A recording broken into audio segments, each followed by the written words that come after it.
My dad held up the Lexus keys, the same ones he gave me when I landed my dream job. His voice was calm, almost rehearsed, when he said I didn't deserve the car if I wouldn't follow their rules.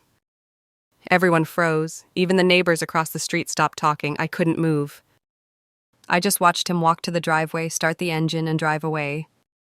The $44,000 Lexus gleamed under the Texas sun like a trophy for obedience.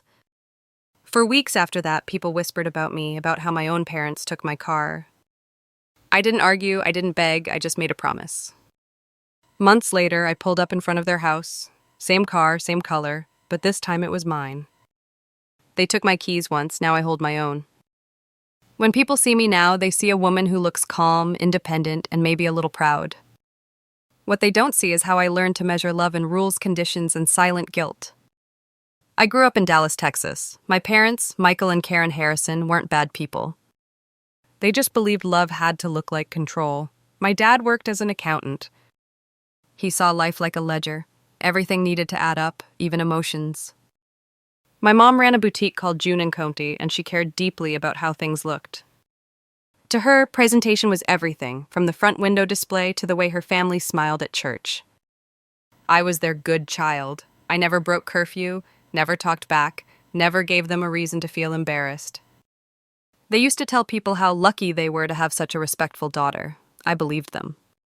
For years, I thought keeping everyone comfortable was the same as being loved. When I got my first real job at Brightline Marketing, they were thrilled. It was the first time I saw my dad actually tear up. That night, he stood in the driveway beside a silver Lexus RX 350 wrapped with a red bow. He said it was their gift to me for all my hard work. My mom hugged me and whispered, "You've made us so proud." I meant it when I said thank you. I truly thought it was a celebration of me becoming an adult. But gifts in my family always came with invisible strings. At first it was small things, Dad asking where I drove, Mom wanting to know who I was with. Then the questions turned into commentary. Don't forget who helped you. Be careful not to disappoint us. Sometimes Dad would hand me the car keys and say, half joking, "Remember, it's still ours until it's paid off." It wasn't a joke. I paid my own bills, my own rent, everything. But that car, that one symbol of independence, gave them a way to keep me close. I didn't complain. I wanted peace more than freedom. I moved into a one-bedroom apartment near uptown Dallas. It wasn't fancy, but it was mine. Still, they visited without calling, sometimes bringing groceries, sometimes just checking in. Mom liked to look through my fridge and ask why I didn't cook more. Dad always reminded me how much insurance on the Lexus cost. I kept smiling. I didn't want them to see I was suffocating under their love. There's one moment I'll never forget, a Sunday morning. I stopped at Starbucks before work and came home with a $5 latte. Mom looked at the cup, shook her head, and said, "That's why you can't save for real things." Then she turned to Ryan, my younger brother, and praised him for buying her flowers that morning. He grinned. I laughed along. Inside, it stung. That's how my family worked. Praise for obedience, silence for discomfort, guilt disguised as care. I learned to smile through it all, but deep down, something small in me started to fight back. A quiet thought that whispered every time I smiled when I wanted to scream. Maybe love shouldn't hurt this much. The more I grew into my own life, the smaller I felt inside my family. It wasn't one big thing. It was 1,000 tiny moments that told me I was valued only when I stayed convenient. My brother Ryan could forget to call home for weeks, and my mom would still pack leftovers, just in case he stopped by. If I missed one Sunday dinner because of work, I'd get a text that said, "We're worried about how distant you've become." Ryan was the golden child, the funny one, the one who just needed more guidance. My dad once helped him with a down payment for a house in Plano, called it an investment in his future. When I asked for advice about refinancing my student loans, he said, "You're smart enough, figure it out." I started to notice the pattern. Every time Ryan made a mistake, it was forgiven as learning. Every time I stood my ground, it was disrespect. Holidays made it worse. Ryan would show up late, half smiling, and my parents would light up like Christmas lights. I'd spend the whole week before baking, cleaning, organizing, only to hear, "You didn't need to try so hard, honey. It's not a competition." Sometimes I wondered if they even saw me as a person anymore, or just a reflection they wanted to polish and display. One night I got home from work exhausted. My mom had dropped off groceries again, unasked. There was a note taped to a carton of milk. We paid the insurance bill for your car this month. You can thank us later. I stared at it for a long time. It wasn't help, it was a leash. I kept telling myself they meant well, that I was being ungrateful. That guilt sat heavy in my chest, the kind that makes you apologize for wanting air. The next weekend, Dad called to remind me to get an oil change. I said I already had. He paused, then laughed. Good girl, that's my responsible one. It should have felt like praise. It didn't. It sounded like ownership. Ryan called later that night. He asked if I could help design a flyer for his new startup. When I asked what it was about, he said, Mom and Dad are helping with funding. You should be nice to them. That one sentence told me everything about my place in the family. They were investors. I was the proof their investments worked. The following Sunday, we all met for brunch. Ryan talked about buying new furniture for his house, and Mom offered to go shopping with him. When I mentioned my promotion was coming up, Dad changed the subject to gas prices. I smiled, nodding, pretending it didn't hurt. But it did, it always did. I drove home that afternoon, hands gripping the wheel of the Lexus they gave me. The car smelled like their approval, polished leather, expensive, beautiful, suffocating. I thought about how many times I'd said thank you when I really meant please stop. That night, I left the keys on my kitchen counter and stared at them for a long time. I didn't know it yet, but those keys were about to become a weapon. Thanksgiving used to be my favorite holiday. It was the one time of year when my family pretended to be normal. Laughter, good food, pictures for Mom's Facebook. But that year, it felt different from the moment I parked outside the house. The driveway was already full. Ryan's new SUV sat front and center like a crown jewel. Mom greeted me with that polite smile she used when she was about to criticize something. You're late, sweetheart, she said, glancing at the clock. I wasn't. Inside, the air smelled like turkey, cinnamon, and tension. Relatives were everywhere. Cousins, uncles, the usual audience for my family's performance. Jake, my boyfriend, walked in beside me carrying a pie. I introduced him, smiling. Mom's eyes flicked over his shirt, then to his shoes. So nice of you to join us, she said, voice tight. We sat down for dinner. Conversation flowed easily, until Jake mentioned his job. He worked in IT for a small company downtown. My dad's fork stopped midair. You're still contracting? No benefits? He asked. Jake smiled politely and said, for now, but I'm building experience. The silence that followed was suffocating. Then my mom's voice cut through, sweet but sharp. Emma, honey, you could have aimed higher. Laughter rippled around the table. Quiet, uncomfortable, but real. I felt my face burn. Jake squeezed my hand under the table, but I couldn't even look at him. Then Dad leaned back, folded his napkin, and said, We just want what's best for you. Maybe it's time you stopped making choices that embarrass us.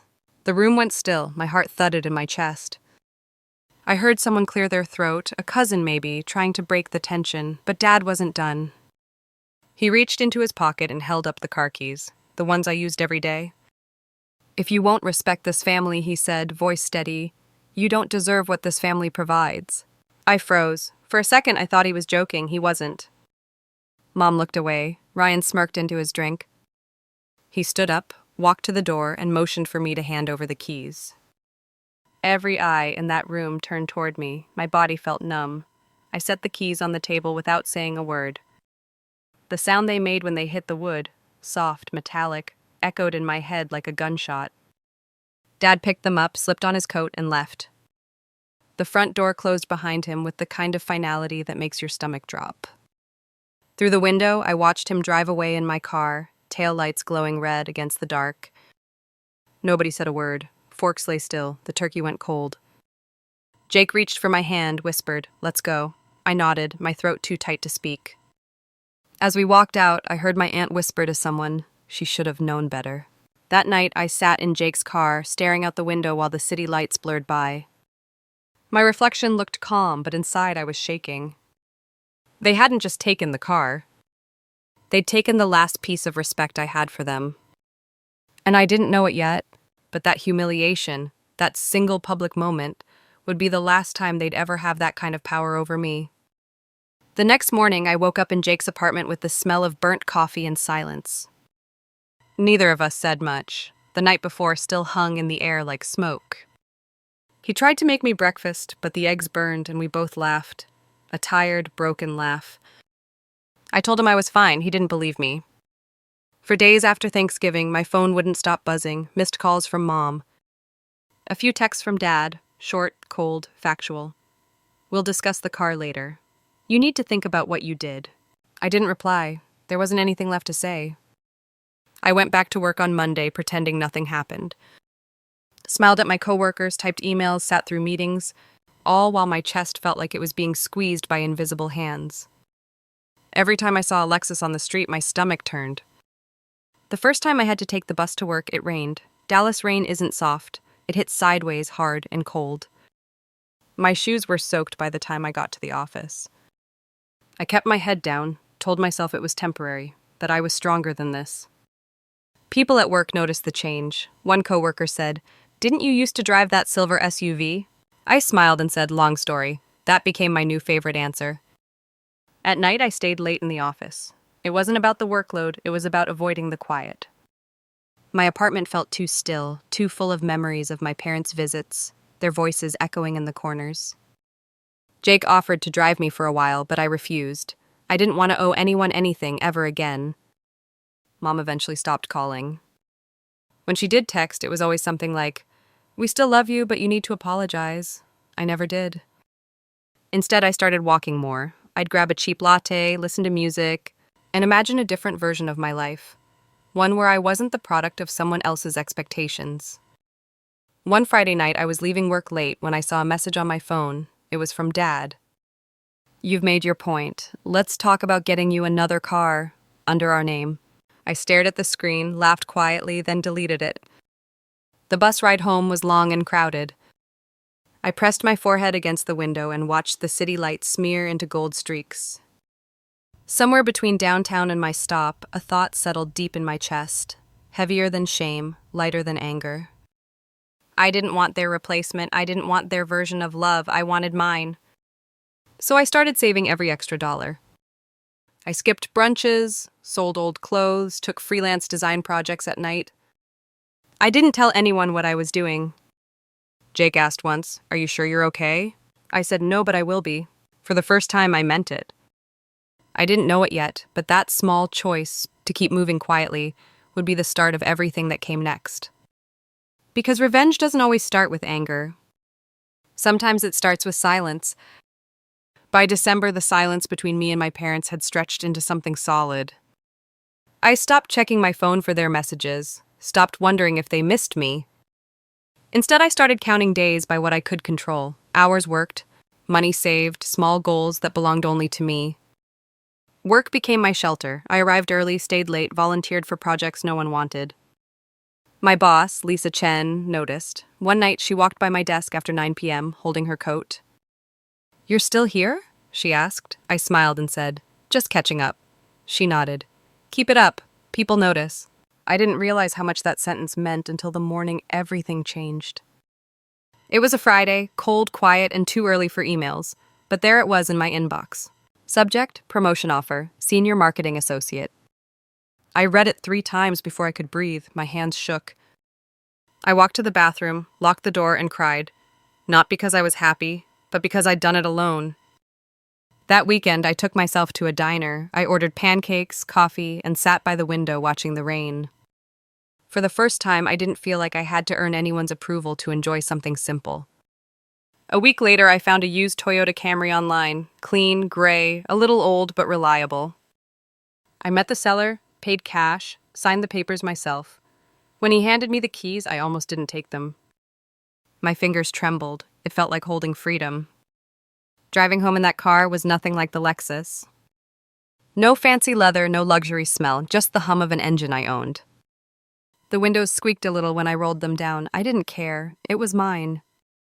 The first place I went wasn't work or Jake's apartment. It was the grocery store my mom used to visit. I parked out front, bought a single rose, and left it on my passenger seat. A quiet reminder, love shouldn't come with strings attached. Jake smiled when he saw the car. "It's not a Lexus," he said, teasing.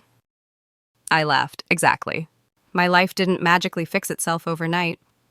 The loneliness was still there, like background noise. But for the first time, it didn't scare me. It just meant I was free. Every morning, I drove past my parents' neighborhood on the way to work. Some days I imagined pulling into their driveway just to see their faces, but I wasn't ready, not yet. One afternoon, while I was finishing a report, an email notification popped up from HR again. It wasn't about work this time, it was an automated reminder. Company vehicle insurance update due. I stared at those words for a long time and laughed under my breath. The irony was perfect. The car I had now didn't need anyone's name but mine. Freedom didn't roar, it hummed quietly under my hands, steady and sure. But I could feel something else coming, a shift in the air, the kind that makes your stomach tighten before a storm. Because peace never lasts long in a family that thrives on control. It had been 3 months since I bought the Camry. 3 months of quiet mornings, coffee in the cup holder, music humming low, and no one asking where I was going. Freedom had started to feel normal, light, steady, mine. Then one Sunday afternoon, my phone lit up with a name I hadn't seen in weeks, Mom. For a second, I thought about ignoring it, but curiosity won. "Hi, sweetheart," she said, voice too sweet, too careful. "Your father's car broke down on his way back from the golf club. The repair shop said it might take a week or two. We were wondering if he could borrow yours for a few days." There it was, that old tone, the polite request that wasn't really a question. I stared at the phone, trying to process the audacity of it. My car, the one I'd bought with my own money after they'd taken everything to prove a point, and now they wanted it back, as if the universe owed them a favor. I took a breath. "Sorry, Mom, I can't lend what I worked for." She hesitated. "Emma, he just needs it for errands. You have that boyfriend, right? Can't you share his car for a while?" Her words slid under my skin like ice. "No, Mom, I can't." Silence stretched between us, heavy and unfamiliar. Then her voice dropped, softer but colder. "You've changed." I smiled to myself. I hope so. When I hung up, my hands were shaking, not from fear, but from adrenaline. For the first time in my life, I hadn't justified, apologized, or bent backward to make them comfortable. That night, I lay awake replaying her voice in my head. Every syllable sounded like the echo of my childhood. The guilt, the manipulation, the unspoken rule that their love was conditional. But it didn't land the same anymore. I thought about the Lexus, the one my dad drove away like a trophy. I wondered if it had broken down too. The irony made me laugh. The next morning, I got up early and washed my car until the sun reflected off the hood. It wasn't luxury, but it was honest. I looked at my reflection in the windshield. Tired eyes, steady heart. They taught me that gifts can be taken back. I just returned the lesson. For the rest of the week, I didn't hear from them. Not a call, not a text. The silence felt clean. At work, Lisa congratulated me again for my progress. "You've grown a lot this quarter," she said. I smiled. "Yeah, I guess I have." One evening, as I was leaving the parking lot, I saw a silver Lexus turning onto the street. Same model as mine used to be. For a split second, my stomach clenched, old reflex. But then I noticed the dent on the door, the cracked taillight. I didn't know if it was theirs, but I hoped it was. Because karma doesn't always crash loudly. Sometimes it just stalls quietly in the middle of the road. A year passed before I saw them again. 12 quiet months of learning who I was without their approval. The silence that once hurt now felt like peace. I filled my apartment with small pieces of a new life, framed photos with friends from work, plants that somehow stayed alive, a record player I found at a flea market. Little things that were mine, paid for by me. My job kept growing. Promotions came, not because I begged for them, but because I finally stopped shrinking myself. Lisa once told me, "You stopped asking for permission. That's power." I smiled because she was right. By spring, my savings account looked healthy enough to do something I'd been thinking about for months. I drove to the Lexus dealership on a sunny Saturday morning. The same brand, the same model, Lexus RX 350 White Pearl 2024. The salesman asked if I was trading something in. I said no. When he handed me the keys, I felt my throat tighten. For a second, I saw my dad in that driveway again, holding those same keys, telling me I didn't deserve them. This time, the voice in my head was mine. "You earned this." I drove home with the windows down, music blasting, sun on my face. The smell of new leather didn't remind me of control anymore. It smelled like closure. That night, I parked in front of my apartment and sat there for a long time, watching the streetlights dance across the hood. Freedom doesn't always roar. Sometimes it hums quietly in the engine of a car that no one can take away. I took a photo of the keys resting on my palm and posted it online with a simple caption, "Earned, not given." The comments poured in, friends, coworkers, people from college. They said it was inspiring, but it wasn't about inspiring anyone. It was about reclaiming the story. Later that week, I started a small blog, Quiet Reclaim. I wrote about independence, boundaries, and the hidden bruises of perfect families. I never used names, but the truth bled through the words. To my surprise, people read it. They shared their own stories about parents who controlled them, partners who guilted them, bosses who used help as a leash. It made me realize how many of us were raised to confuse control with love. One evening, as I was replying to messages, a familiar number flashed on my phone. Dad. For a moment, my chest tightened, then I let it ring. I wasn't ready to go back, not yet. Instead, I grabbed my keys and walked outside. The night air was cool, clean. I sat in the Lexus, turned the ignition, and smiled at the quiet purr of the engine. I thought about how one act of humiliation had turned into this, peace that I didn't need to prove to anyone. But peace never lasts long when the past still thinks it owns a part of you. And mine was about to knock again. It happened a few months after I bought the new Lexus. I was leaving work when my phone buzzed. It was Mom, again. For a moment, I almost didn't answer, but something in me wanted to hear what she'd sound like this time. Her voice was soft, tired. "Emma, your brother lost his job. He's been staying with us, but things are hard. Could you help him? Maybe talk to your company about openings?" I leaned against my car, listening to the hum of traffic around me. The same parents who once took everything to prove a point were now calling for help. "Of course," I said quietly. "Tell him to send me his resume." Her surprise lingered in the pause that followed. "You'd do that? After everything?" I smiled. Helping him doesn't hurt me. When I hung up, I didn't feel vindicated. I felt still. There's a kind of peace that comes when you stop wanting revenge and start choosing dignity instead. A week later, Ryan showed up at my office wearing a wrinkled shirt and a nervous smile. "Hey, sis," he said, avoiding my eyes. I helped him rewrite his resume, coached him through the interview process, and even introduced him to my manager. He got the job, entry level but solid. A few days later, Dad called. "You didn't have to do that," he said, voice lower than I remembered. "I know," I said, "but I wanted to." There was a long silence, the kind that stretches between two people who finally understand how far apart they've drifted. Then he said something I'd never heard from him before. "We're proud of you." Those words landed differently now. They didn't fill a void. They just floated, harmless, like smoke in the air. That weekend, I drove to their house for the first time in over a year. The same driveway, the same front porch. My hands didn't shake this time. Mom opened the door, eyes glistening. "You look good," she said. I smiled. "I am." Dad stood by the window, older somehow, quieter. When I stepped outside later, he followed. His eyes drifted to the Lexus parked at the curb. "Nice car," he said softly. "Thanks," I replied. "It's the same model as before. I guess we both know it drives better when it's actually mine." He chuckled, the first real laugh we'd shared in years. We didn't hug, we didn't cry. We just stood there, two adults finally seeing each other without the layers of power and guilt between us. As I left, I saw Ryan helping Dad carry groceries into the house. It felt balanced for once. Driving away, the sunlight hit the windshield just right, blinding for a second. I thought about that Thanksgiving night, the humiliation, the sting, the silence. It used to feel like the end of me. Now it just felt like a story that belonged to someone I used to be. They finally saw me as the daughter they couldn't own. And for the first time in my life, I saw them as people, flawed, fragile, and human. That was enough justice for me. People say time heals everything. It doesn't. It just gives you space to see the wound without flinching.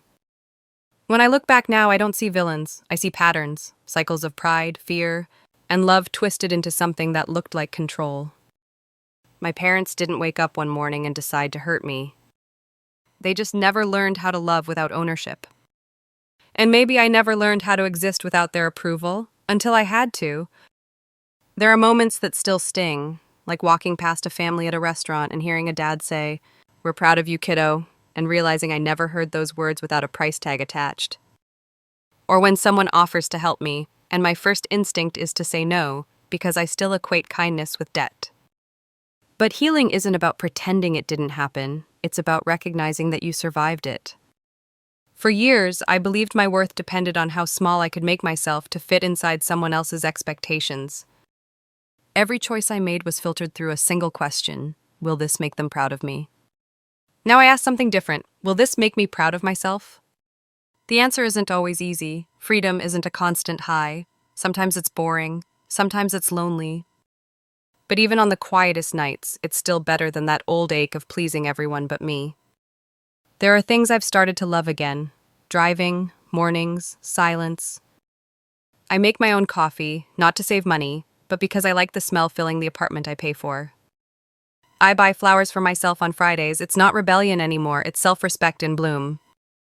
Jake and I still talk sometimes. We didn't last as a couple, but he was there in the hardest part, and that matters. He once told me, "You didn't get even, you got better." I think he's right. Revenge isn't always fire and fury. Sometimes it's calm and consistency. It's living in a way that proves you were right to walk away. If I could tell my younger self one thing, it would be this: you were never ungrateful, you were just trying to breathe. I used to think freedom had to be loud, quitting jobs, slamming doors, cutting people off. But real freedom is quieter. It's in the pause before you explain yourself. The moment you choose peace over approval, the day you realize you can love people without letting them own you. Sometimes, late at night, I drive through my old neighborhood. The houses look smaller, the streets feel shorter. I park for a minute, look at the place that built me and broke me, and whisper, "Thank you." Not because they deserved it, but because I did. Revenge didn't heal me. It reminded me who I am. If you'd told me 2 years ago that losing a car would change my life, I would have laughed. But it wasn't about the car. It was about learning what I could live without and realizing love shouldn't come with conditions. My parents and I still talk here and there. It's polite, distant, safe. We found a version of peace that doesn't require apologies, just boundaries. They know where I stand now, and maybe that's enough.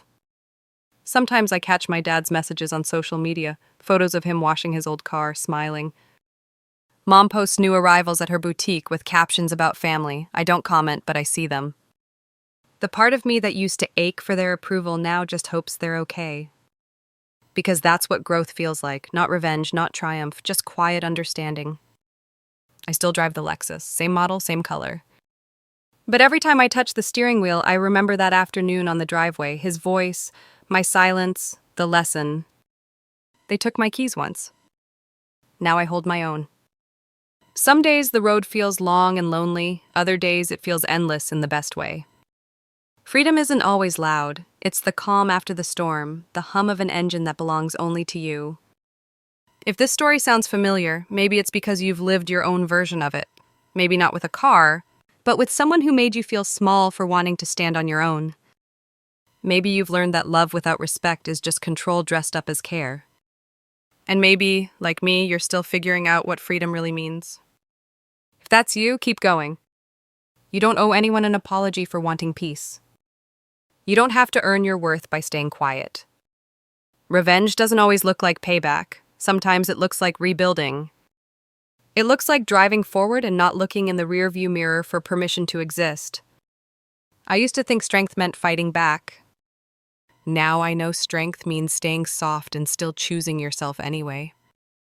And if anyone ever tries to tell you that you're ungrateful for wanting your own life, smile, start the car, and let them watch you drive away. If this true revenge story hit your heart, subscribe to Heartless Revenge, where stories like mine remind us that justice doesn't always scream. Sometimes it whispers, sometimes it heals, and sometimes it simply drives away. So tell me, if your family used gifts to control you, would you fight back or finally walk away?